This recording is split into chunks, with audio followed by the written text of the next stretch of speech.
Hey everybody, Dr. LeGrand here, and today we're going to be talking about how to discover what's wrong with your ADHD brain. So we're going to be diving into this. Also, I'll be answering questions that you have on this and any other ADHD questions towards the end. So very first thing is what we need to discuss about when it comes to discovering what's wrong with your ADHD brain. And I would say the biggest thing when it comes to understanding what's going on in your brain chemistry and also in your body chemistry is you got to do testing, really high end functional lab testing to understand that. So I'm going to go over some of the big ones that I do with my patients and clients that we work with, all over the world by looking at different functional lab testing that can be out of balance. I'm not going to share all of them, because there's a lot. We would be here all day, but I'm going to share some of the big ones some testing that we do specifically. So the biggest one is definitely looking at a full panel of all the different micronutrients. So what micronutrients can be really beneficial, especially when it comes to ADHD. So big ones is things like such as vitamins. So vitamins, we see this common all the time over and over again as far as imbalances that we see.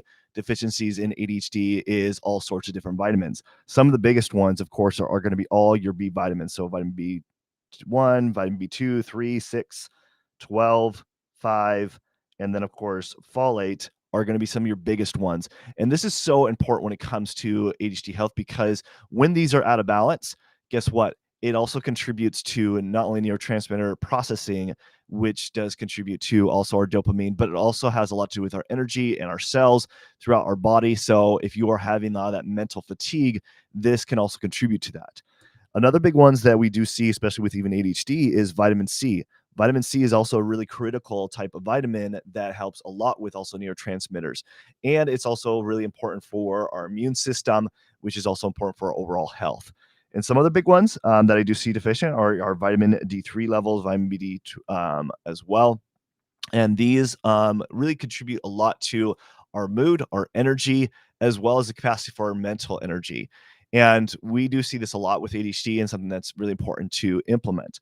Vitamin E, really important as an antioxidant that protects the brain. Vitamin A, also very important, as well as vitamin K1 and K2. A lot more have to do with heart health, which, usually people with ADHD are more prone to having heart issues, as well as more prone to diabetes and Alzheimer's disease.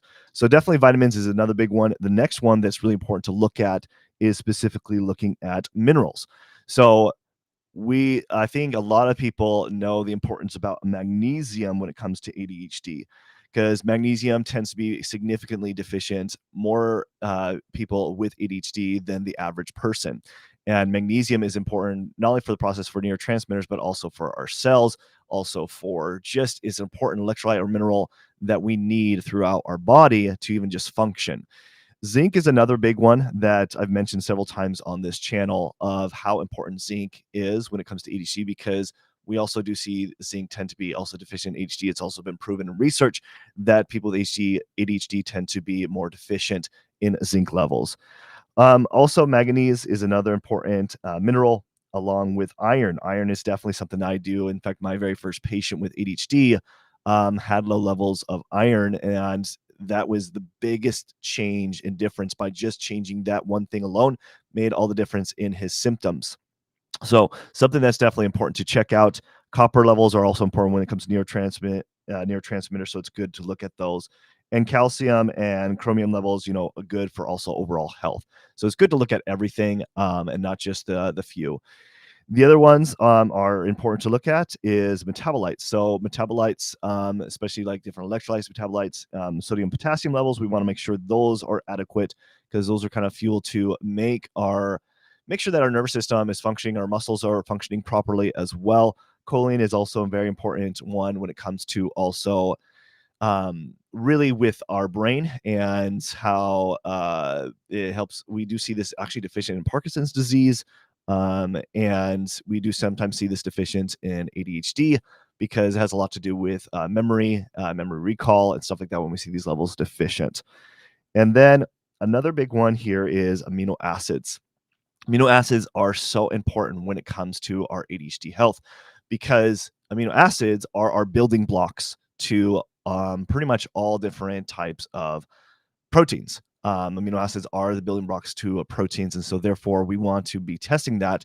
And if we see that they're deficient in any capacity, not only does it can impact our ADHD health, it can impact our overall health, especially when we see symptoms such as fatigue, brain fog, mood instability, any other things of mental health, not just ADHD, but anxiety and depression. So all your different amino acids definitely need to be checked. Then another big one is antioxidants. Now, why are antioxidants important to really focus on? Because antioxidants are what protect our brain. So overall brain health, it's going to be important to check those levels to see, okay, are we deficient in any of these levels at any capacity? Because if we are, then we are not protecting our brain, we're not protecting our body. Even coenzyme CoQ10, when we see these levels low, can also contribute of not protecting our heart health. Usually when we see these levels low, it's something that will definitely help with people who have heart issues, and people with ADHD tend to have that issue as well. They're more prone to have heart disease. But also all the different antioxidants, glutathione, selenium. Selenium is also important when it comes to thyroid, which we'll talk about thyroid here in a minute, which people with ADHD tend to be more prone to and can have similar symptoms to that. So I know I'm going through these really, really fast. I'm trying to share with you as much information to give you guys. Just let me know if I'm going too fast. If any of this is confusing, go ahead and put that in the chat, in the comment section. Just let me know. But I'm trying to share with you as much as possible because there's a lot of testing that we do with our patients. But I'm trying to share with you ones that I typically do recommend looking at, and definitely looking at all the different micronutrients. So this one here is looking at all the different fatty acids, omega-3s and 6s. So you probably have heard that taking fish oil is really good with ADHD. And maybe you've actually tried taking fish oil to see if it actually makes any benefit. Well, there's actually tests that you can actually see if you really are deficient in your EPA and DPA levels. So looking for those imbalances and also looking at your total omega-3 levels and your total omega-6 levels. So it's important to kind of run this test to see if there is any benefit of adding that. Usually people with ADHD tend to be more low on the lower spectrum on this, and so that's why they do see benefits, and that's why there's a lot of research around this of the benefits of taking fish oils and omega-3s and omega-6s for your ADHD health. So definitely something I highly recommend as well. Now let's move on to some other different testing. So another one that's really big is definitely we get exposed to a lot of different toxic metals and toxic environment. In fact, since World War II, we have been exposed to, there's been about over 100,000 new chemicals and toxins that have been exposed to us on a regular basis. And research has proven that these heavy toxic metals and also toxic environment that we're exposed to, all these different toxins, do contribute to a lot of different diseases. And we're seeing it more prevalent with people with ADHD, and why we're seeing increased rises of ADHD because of different toxics in the environment. But definitely looking at metals is a big one, especially when it comes to lead and mercury. We do see that it can be common, especially if you lived in a house, I think in the 1970s or older, because they used lead in the paint. So if you're a kid walking around and sucking on, the pipes or just crawling around where the paint could have fallen off, there was lead in the paint, especially when it comes to fish too. There's a lot of fish that we have to be careful about, lead and mercury. So those are the big ones, but there's definitely these other ones, aluminum that we have to be careful about, bismuth, nickel, all these different ones that actually can make our ADHD symptoms worse and could be also somewhat the root cause of our ADHD symptoms. And so we definitely have to look at this, and something I definitely like to recommend. Now, if you have been in a clean environment, haven't been exposed to that, maybe this testing might not, you need to, but it's also good just to run, just to be safe, just to make sure, hey, have I been exposed to this? Could this be possibly in my system? Do I need to get rid of it? Because it could be contributing to a lot of different symptoms that you're experiencing with your ADHD health. Okay, so next one is looking at specifically is hormones. So let's dive into hormones here for a minute. So one of the big ones is looking at cortisol. Cortisol is what helps us get up, it's what gets us up in the morning. Increased levels, you want to have high levels of cortisol levels first thing in the morning. And then throughout the day, you want to be able to have those consistent cortisol levels throughout the day.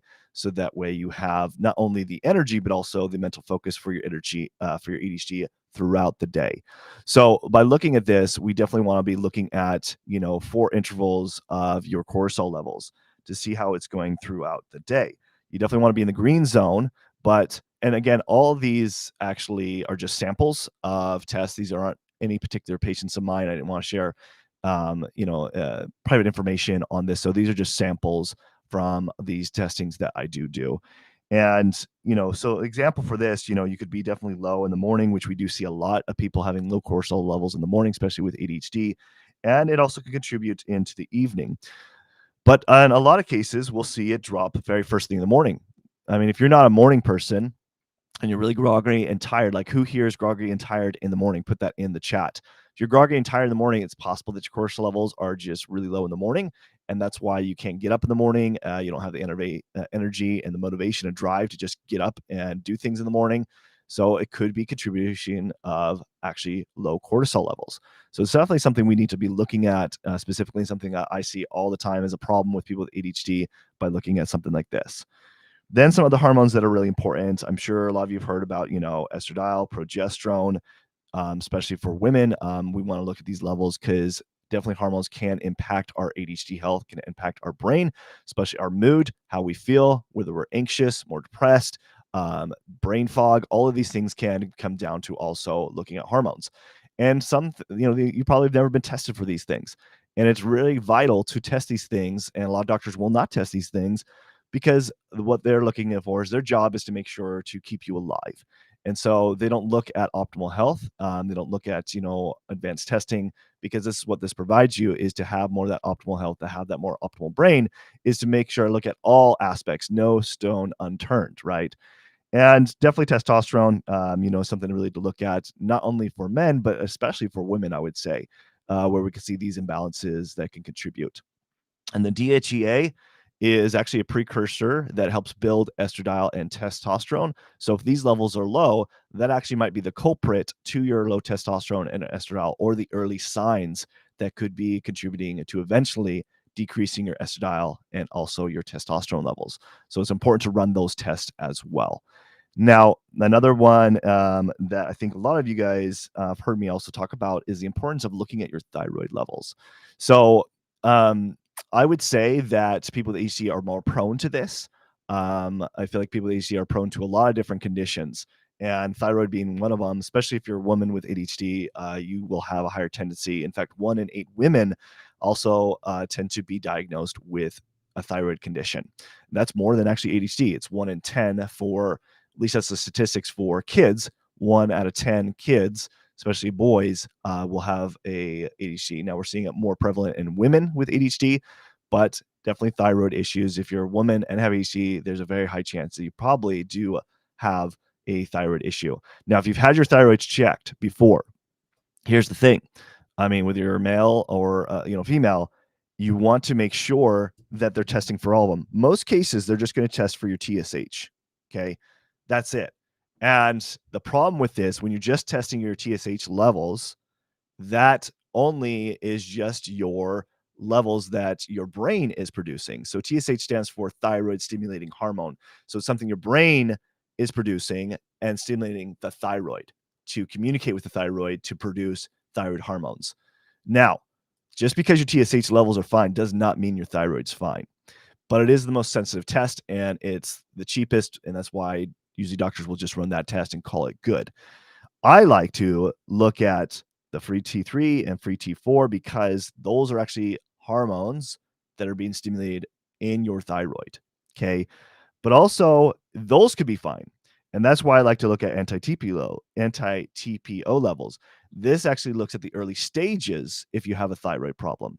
So if you have early stages of the thyroid problem, you're going to want to look at your anti-TPO levels. Now, what does this have to do with ADHD? Guess what? If you have a thyroid issue, a lot of the symptoms that you experience with ADHD, such as brain fog, such as inattentiveness, focus, constipation, as well as even fatigue. When you're an adult with ADHD, you will tend to feel more fatigued. Thyroid issues present in those same symptoms. So your doctor might rule it out because, like, oh, you got ADHD, yeah, you're fine. But you shouldn't rule it out because you should actually run the testing first to see, okay, is it going to be a possibility that's contributing? Because now you have double what's going on here. You got a thyroid problem and an ADHD problem, and it's contributing to a lot of similar symptoms. So let's alleviate that. Let's rule that out. Let's make sure that's not a problem. And so that's why it's important to also make sure that you're running thyroid levels.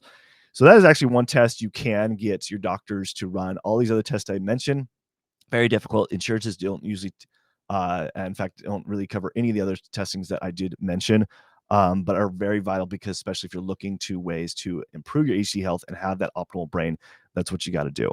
So then you've heard me talk about this, but I want to go more in depth about this, is the neurotransmitters.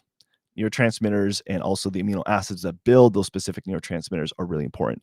So, I mean, the common ones are, yes, dopamine and norepinephrine that we talk a lot about when it comes to ADHD. But we want to see, is it actually low or is it high? Oh, yeah, because they can present in two different ways. If you have low dopamine levels, we understand that, makes us feel lack of motivation, drive, and so forth, and it can impact our focus. But if your levels are high, you can feel more agitated and irritated if your dopamine levels are high. Same with norepinephrine. But also we want to look at epinephrine. That's also a contributing factor for helping with our managing with our anxiety. Serotonin has a lot to do with our mood as well, whether we feel happy or depressed. And then looking at glutamate and GABA levels. But we also want to look at all the different amino acids. So things such as tyrosine, phenylalanine. You guys have heard me talk a lot about that because it's a precursor to dopamine. Tyramine levels, looking at also even specifically tryptamine, it's precursor to serotonin. Looking at 5-HIAA levels are also precursors. Looking at glycine, taurine, all those also contribute to helping building different neurotransmitters, especially taurine, which is an amino acid, and a lot of these other amino acids that help build different types of neurotransmitters. So if you're really thinking about like neurotransmitters, you got to think about the pathway. So PEA levels, definitely, and phenylalanine, which is amino acid, is going to help build dopamine levels. So we got to see all of it. We got to see if there's any things that are deficient or also that are too elevated, because they all can present in different symptoms, but we got to understand why. And this helps us understand why specifically, so we know exactly what to treat. And that's what this helps me as a doctor and to help my patients and clients understand what is going on within your brain, with your ADHD brain, right? And your ADHD body. What is going on? What are the imbalances? Because once we can understand the imbalances in your body, then we can help bring those imbalances in the body chemistry back into balance. So that way the body can actually heal itself. The body has a hard time healing itself if everything's out of balance. But this helps us give us a more clear picture by running these advanced lab testing. So I hope this was very eye-opening to you to understand that it takes looking at advanced lab testing, like functional lab testing, to understand that. So hopefully you guys found this helpful. If you guys are new here, subscribe. We do these live streams every day. Put in the chat if you guys did find this helpful. And if you're really wanting to find ways to be able to know how to do this for yourself and need further help from me, then you could book a consultation with me. So this is what you got to do: is you could book a consultation with me. It's a 45-minute one-on-one with me. It also has extensive lab, focused mindset questionnaires that I have you do before our consultation. And then also, if you have any past, like just standard labs that I will usually interpret. If you have any standard labs in the past 2 years, it's not a requirement, but if you do, you can upload that. I can look at that before. So that just gives me more information of your medical history. And so there's a full, and then on top of that, if you do access it today, I do give you access to my course, my HD Health course that you can get, which is a $297 value. So the whole value is $1,494. But because you're here present today, you can book that call today in the description below for just $197. All you got to do is click that link below. So that way I can create a customized action plan for you and go over different lab testing options for you. But I got to look at all your past medical history. That's why we have you fill out an extensive questionnaire. Also, if you have any past labs, we'll look at that and then dive into, going over your history and coming up with an action plan of what lab testing you need specifically and what advanced functional lab testing that you need. So all you got to do is click the link in the description below to do that. Once you do that, you click on the link in the description. It will take you here. You purchase your consultation. Once you've completed your purchase, you'll pick your date and time. If there's no date and time available for you, just email me directly. We'll figure it out. But I have times in the morning, afternoon, and in the evening, so it should work with any time zone. But just let me know. Then here, and I always need to stress, I'm currently only offering this for adults with ADHD. I'm hoping sometime soon I'll be able to have a space to also again have kids with ADHD, but right now we just have spots available for adults with ADHD. So, and then what you're going to do is fill out your information here. Then it'll take you to the landing page once you submit. This is very important to make sure to check your email, check your spam, all your inboxes that it could possibly go to, your junk mail, to make sure that you got your confirmation email, and then also that you got the Practice Better invite email. This is our client portal. This is where you're going to fill out the client questionnaire before the call, as well as upload your labs. So if you have any previous labs, just standard labs, that I can look over, that can give me more information just of your medical history, that's going to be helpful for me, so that we can make this consultation, the best use of our time. And then make sure to block out about 45 minutes to 60 minutes. Sometimes we'll go 60 minutes if you have more questions, but make sure to block that out and to show up early. So all you got to do is click that link in the description below to book that consultation with me, to take advantage of this huge discount that I'm offering for you. So thank you guys for attending, and I'll see you guys in the next one. Thanks. Bye.